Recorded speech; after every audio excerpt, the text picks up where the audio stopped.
வணக்கம் மாப்ள, தேனில இருந்து. பெட்டிக்குள்ள போன பாய் இங்கு வந்துட்டேன். என்ன பசங்களா, நடுவுல வேலி இருக்குன்னு தைரியமா நிக்கிறீங்களா? இத பாஞ்சு வரதுல எனக்கு ஒரு பெரிய மேட்ரு இல்ல.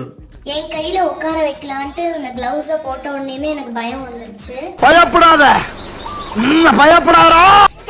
கேரட் சாப்பிடுதடா. ஒண்ணும் பயப்படாதீங்க, கிரெஞ்சி வர முடியாது. இந்த பேரட்டை பார்க்கும்போது ஒரு குட்டி மேங்கோ உட்கார்ந்துருக்கிற மாதிரி இருந்துச்சு. அந்த குரங்கு பொம்மை என்ன விலை? ஃபேஸ பார்க்கிறதுக்கு மங்கி மாதிரி இருந்துச்சு. பட் சைஸ் அதோட வாலெல்லாம் பார்க்கிறதுக்கு எலி மாதிரி இருந்துச்சு.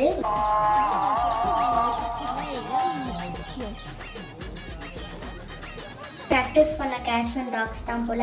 4-5 கேட்ஸ் போல அங்க இருந்துச்சு. வீட்டுல சாண்டியை கண்டாலே விட மாட்டான். அங்க போயிட்டு அவ்வளோ டாக்ஸ் அவ்வளோ கேட்ஸை பார்த்தோன்னே அந்த இடத்த விட்டுட்டு நவரவே மாட்டேன்ட்டா.